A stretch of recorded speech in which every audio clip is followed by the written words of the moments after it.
semuanya, perkenalkan nama saya Suci Nurmala dari Program Studi Hubungan Internasional Universitas Al-Azhar Indonesia. Pada kesempatan kali ini, saya akan membahas mengenai perang Amerika Serikat dan Israel melawan Iran dengan menggunakan pendekatan teori realisme dalam hubungan internasional. Saya memilih teori realisme karena menurut saya teori ini paling relevan untuk menjelaskan konflik tersebut. Hal ini karena dalam konflik antara Amerika Serikat, Israel, dan Iran, masing-masing negara lebih menonjolkan kepentingan nasional, keamanan negara, kekuatan militer, dan upaya mempertahankan pengaruh di kawasan Timur Tengah. Melalui teori realisme, kita dapat memahami bahwa konflik antar negara seringkali terjadi karena adanya perebutan kepentingan, persaingan kekuatan, dan usaha menjaga keamanan nasional. Sebelum masuk ke pembahasan utama, saya akan menjelaskan terlebih dahulu mengenai teori realisme. Teori realisme adalah salah satu teori utama dalam hubungan internasional yang memandang bahwa dunia internasional bersifat anarki. Maksud dari anarki di sini bukan kekacauan, tetapi tidak hanya pemerintah dunia yang memiliki kekuasaan penuh untuk mengatur semua negara. Karena itu, setiap negara harus menjaga dirinya sendiri dan tidak bisa sepenuhnya bergantung kepada negara lain. Terus, dalam pandangan realisme itu, negara adalah aktor utama dalam hubungan internasional. Jadi, setiap negara akan mengutamakan kepentingan nasionalnya. Di sini ada tujuan utama negara.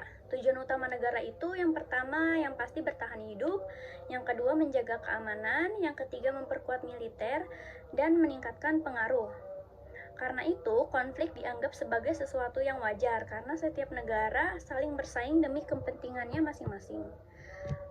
Selanjutnya, saya akan menjelaskan latar belakang konflik antara Amerika Serikat, Israel, dan Iran. Hubungan Iran dengan Amerika Serikat itu mulai memburuk sejak revolusi Iran tahun 1979. Lalu setelah revolusi tersebut, pemerintahan Iran berubah dan hubungan dengan Amerika menjadi sangat tegang. Sejak saat itu, kedua negara sering mengalami konflik politik dan ekonomi.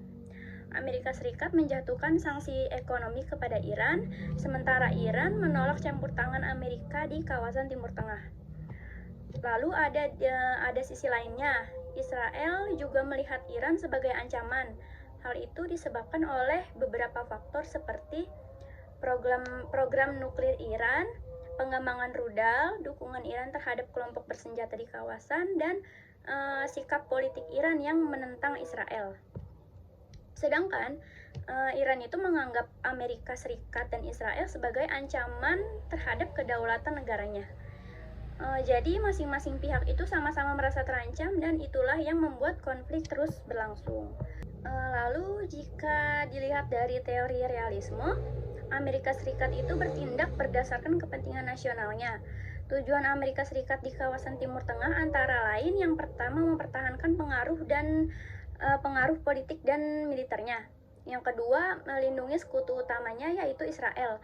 Yang ketiga, menjaga stabilitas jalur perdagangan minyak dunia karena kawasan Timur Tengah sangat penting bagi ekonomi global. Yang keempat, mencegah Iran menjadi kekuatan dominan di kawasan. Jadi, tindakan Amerika Serikat bukan hanya soal ideologi atau nilai demokrasi, tetapi lebih kepada strategi geopolitik dan kepentingan nasional. Kita lanjut ke analisis realisme terhadap Israel. Kalau bagi Israel itu, keamanan nasional adalah prioritas utama. Israel adalah negara yang wilayahnya relatif kecil dan berada di lingkungan kawasan yang penuh konflik. Karena itu, Israel sangat sensitif terhadap ancaman luar. Israel memandang Iran sebagai ancaman karena beberapa alasan, yaitu yang pertama itu ada program nuklirnya Iran, terus yang kedua kemampuan rudal Iran, yang ketiga pengaruh Iran di negara-negara sekitar, yang keempat dukungan Iran kepada kelompok yang dianggap mengancam Israel. Karena itu, Israel memperkuat militernya dan menjalin kerjasama erat dengan Amerika Serikat. Kalau dalam teori realisme, tindakan ini disebut sebagai upaya mempertahankan diri dan menjamin keamanan negara. Kita lanjut ke analisis realisme terhadap Iran. Iran juga bertindak berdasarkan kepentingan nasionalnya. Iran ingin menjaga kedaulatan negaranya dari tekanan asing. Iran juga ingin memperkuat posisi regionalnya di Timur Tengah. Karena secara militer, Iran tidak sekuat Amerika Serikat, maka Iran menggunakan strategi lain, misalnya pengembangan rudal, menggunakan penggunaan drone, memperkuat pertahanan dalam negeri, dan membangun jaringan sekutu di kawasan. Dalam teori realisme, langkah ini disebut sebagai upaya balancing, yaitu menyeimbangkan antara kekuatan lawan agar tidak mudah ditekan. Selanjutnya, dalam teori realisme itu ada konsep yang disebut security dilemma. Artinya, ketika satu negara meningkatkan keamanannya, negara lain justru merasa terancam. Contohnya, saat Iran memperkuat rudal, Israel merasa terancam. Lalu saat Israel menyerang target Iran, Iran membalas. Saat Amerika menambah pasukan di kawasan Teluk, Iran merespon keras. Akibatnya, semua pihak merasa sedang bertahan, tetapi situasi justru semakin panas dan berbahaya. Inilah yang membuat konflik sulit dihentikan. Kalau pendapat saya tentang perang ini itu perang antara Amerika Serikat, Israel, dan Iran sangat merugikan semua pihak. Tidak ada pemenang sejati dalam perang. Yang paling menderita justru masyarakat sipil. Perang itu hanya menyebabkan korban jiwa, kerusakan infrastruktur, munculnya pengungsi, krisis kemanusiaan, dan kenaikan harga minyak dunia yang berdampak pada negara lain. Saya memahami bahwa setiap negara ingin menjaga keamanannya. Tetapi, jika kekuatan militer dijadikan solusi utama, maka konflik akan terus berulang. Menurut saya, perang bukan solusi terbaik. Lalu, apa sih solusi dan cara mencegah peperangan?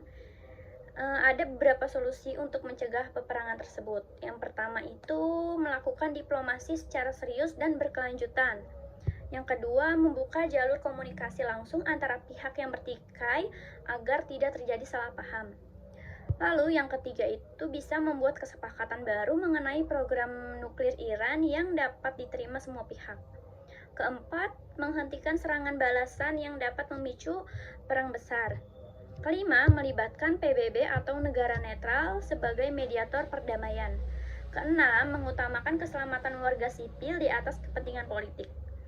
Nah, jika semua pihak mau menahan diri, maka peperangan dapat dicegah. Tanggapan kritis saya setuju bahwa teori realisme sangat cocok untuk menjelaskan konflik ini karena semua negara bertindak berdasarkan keamanan dan kepentingan nasional. Namun, teori realisme juga memiliki kelemahan. Teori ini tuh terlalu fokus pada kekuatan dan militer. Sementara konflik di Timur Tengah itu juga dipengaruhi oleh faktor lain. Contohnya itu kayak sejarah agama, identitas, dan nilai kemanusiaan. Jadi, teori realisme penting digunakan tetapi tidak cukup jika berdiri sendiri. Sebagai kesimpulan, perang Amerika Serikat dan Israel melawan Iran ini dapat dipahami melalui teori realisme sebagai konflik perebutan keamanan, pengaruh, dan keseimbangan kekuatan. Amerika Serikat ingin mempertahankan dominasinya, Israel ingin menjaga keamanan negaranya, Iran ingin mempertahankan kedaulatan dan memperkuat posisinya. Namun, menurut saya, solusi jangka panjang bukan melalui perang, melainkan melalui diplomasi, kerjasama, dan saling menahan diri. Sekian dari saya, terima kasih atas perhatiannya. Mohon maaf apabila ada kekurangan. Wassalamualaikum warahmatullahi wabarakatuh.